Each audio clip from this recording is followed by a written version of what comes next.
so much for making Hi, time to good talk. morning. I think first of all, I know I called you about Irreverent Warriors, and I called you on because I wanted to do this for the 4th of July. Do you feel like this is something? Do you feel too that, I mean, this can be a relevant topic even on the 4th? Absolutely. It's always relevant in the sense that, the stats that went out a few years ago, not a few years ago, over 10 years ago, was 22 veterans commit suicide every single day. And I've done this, a hike in Tucson for the last 8 years. We have our hike coming up this year. And since the stats came out, we found out it's actually doubled since then. And so if we can prevent one veteran from committing suicide, that's the objective. That's the goal. So absolutely. Would you mind bringing your computer or your phone a little closer to you so I have a little less headroom and tilt it forward a little bit? There we go. Is that That's better? better. Okay. Thank you. Okay. Yeah, you're Um, welcome. this hike, tell me about this hike. Where is it? And what's its purpose? Well, so we've done a hike for the last 8 years. Irreverent Warriors Focus hike originated with retired Captain Danny O'Malley. He decided he's the one that actually organizes. Used to be CEO. Now he's a partner, board, and original owner of it. But basically he thought of, let's get veterans together. Let's unite veterans together. Let's prevent veteran suicide. And so he decided to do hikes. And so we were one of the very first hikes back in 2015 that got on board with it. He actually represents Vet TV and does Vet TV. He's actually one of the actors and producers and owners of Vet TV, which a lot of people subscribe to, veterans and whatnot. But um, the mission of Irreverent Warriors is to bring veterans together, uniting us, using camaraderie and humor to improve mental health and prevent veteran suicide. That's our mission. And so we've done hikes every single year. We started with, just a handful of people. We've gone up to 250 veteran hikers in Tucson. And it's not just in Tucson. We do international now. It used to be just nationwide. We have a hike in Puerto Rico. We have a hike in London. We also are planning a hike in Germany, I believe, Hawaii. There's pretty much a hike every weekend except for this weekend, simply just to observe the 4th of July and give people, the time off and be with their family and friends. Would you mind tilting that forward just a little Oh, yeah. less headroom? Sorry. Thank you. I'm on a cell phone. Sorry about that. I understood. Absolutely. And I'm sorry to keep doing that. Is Irreverent Warriors did it start in Tucson? Is it a local group or, I mean, a local organization? I mean, I know you mentioned it's national now, it's international. Did it originate here or elsewhere? It originated, I believe, in San Diego with retired Captain Daniel Melly. We are branched out of Tucson. We are one branch out of Tucson. And last year we actually opened up a Phoenix branch. And so we have a hike in Phoenix. Honestly, I think it's just a couple weeks after ours. I think the 4th weekend of October. Where is the hike in Tucson, or does it move around, or is it always usually the same trail? We try to change up the trail every single year. We start at 1912 Brewery, which happens to be my sister and brother-in-law's brewery, which me and my brother-in-law, he's a former Marine, once a Marine, always a Marine, of course, but we were in the same unit together. And so we start there. We normally start early morning-ish. Registration starts at 08, step off at 09, and we go through Tucson. We used to do up Tumamoc and down Tumamoc, but because of having disabled vets, we got amputees, we got people that the reality is we're a little bit overweight, right? We're not in the Marine Corps anymore. We're not in service, and it's not just about Marines, of course, but it's every branch of service. But we used to do that, and so we decided, you know what, that's a little bit too much. Mile and a half up, mile and a half down. We normally go through downtown Tucson, Emery Park, and then just branch out from there. We've had local establishments like Trident, 1055, Moto Sonoran wants to participate as well. but other establishments as well. You've got all my favorites. And good Armory Park. I'll be live there then. But let me get back to the support. Have you have you heard from different vets that said I wouldn't be able to make it to where I am now without this? Absolutely. You always know at a hike, I'm just going to put you two scenarios. One thing is at a hike, you always notice that person that's not kind of networking with people, not really branching out, not really talking to anybody, kind of isolating themselves, keeping to themselves. And so the objective having to do with our mission is talk with one another. Again, look to your left, look to your right, speak about what you've done, speak about where you've been, just talk about now. And talking about like people that have reached out to me. Absolutely. I just had a person reach out to me 2 weeks ago, believe it or not.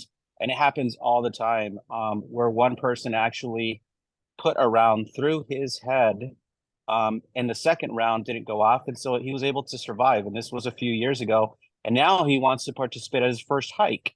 And he wanted to talk to me so that we can talk about our experience and what we've done. And also, to help that person. And honestly, being a veteran myself, I mean, you think about yourself and you think about the things that you should have did or could have did, and how you can better yourself. But it's all about reaching out to someone that can relate with you, and we can, because I've been there. I didn't happen to do it myself, thankfully.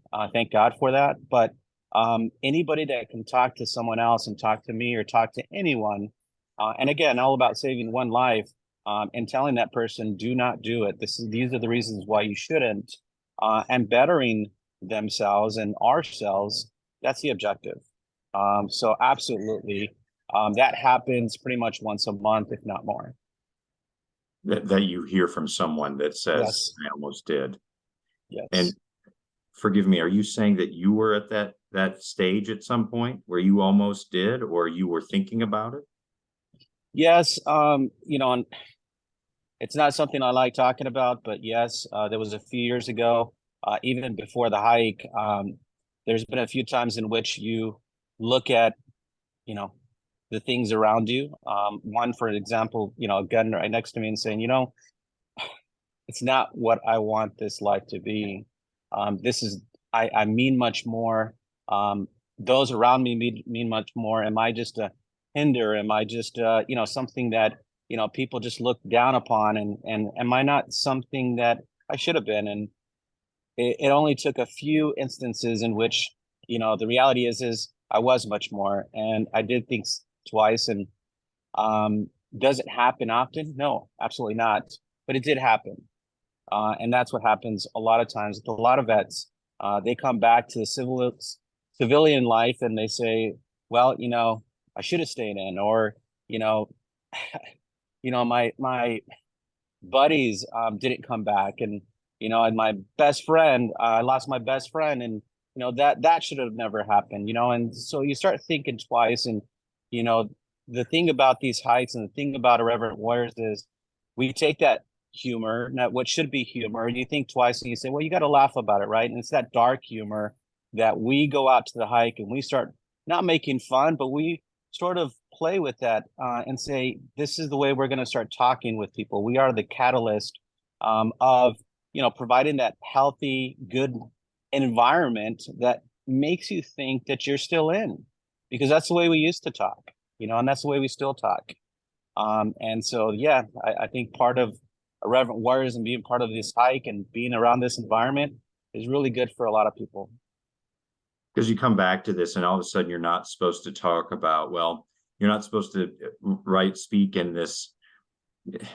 When I'm assuming this, right? When you're in it and you're surrounded by death, or with this type of needing to look at things objectively, the humor there is about what you're living with every day. And then you come back and you're expected to not talk about that anymore. In fact, don't shock other people. And so now you're feeling, it sounds like that creates two levels of the type of the stress that you're talking about. There's obviously the survivor guilt, correct? And then Right. there's this other way you're viewing yourself, that when you come back to civilian life and you're supposed to act all, I don't know, appropriate, I guess, or something like that. And so then that's that other side you're talking about, how you feel like people look at you as this ender, as just sort of someone who goes over to the other side of the world and is involved in warfare with other people. Am I correct? So that would be there's sort of two levels to that. Is that correct?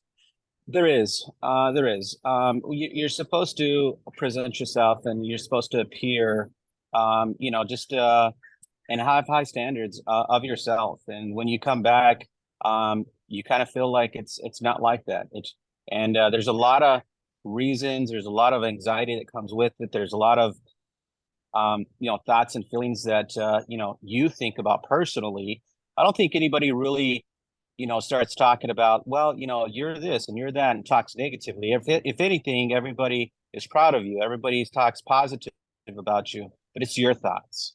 It's what you think when you're by yourself. And that's the thing that we want to prevent. We don't want people to isolate themselves. And in COVID changed everything. I mean, I'm not going to go into what happened the last few years, but that's the one thing that we're trying to get people out. And honestly, during COVID, I did have a hike when COVID first started, and we had the most hikers come out. Why? Because they didn't want to be home. They didn't want to. And yeah, we had everybody wear masks, and everybody was very careful to not spread it. But we did. And it was the best experience. And if we could continue to do this and have more hikers come out, because not everybody knows in Tucson that we're out there and we do this. And if we can spread, just going out to one event, I think it'd be great for everyone. And are you raising money? What do funds people decide to donate? What Yes. does that go to? Good question. Well, it goes to our hike, first and foremost. We have a lot of things. We have resource centers in which that come out and, help us. We also need a lot of water, Gatorade for the hikers. We have volunteers that come out. And honestly, if you're not a veteran, we want volunteers to come out and support our hike along the walk. And the money goes to Irreverent Warriors as far as a nonprofit internationally. It goes back to help out veterans. We have nationwide sponsors that, help us in, with applying for disability, getting more disability, applying for things and services that we don't know that's out there. And so really that's what it comes down to. Every dollar counts. And we do have nationwide sponsors, and we got local sponsors that help us out.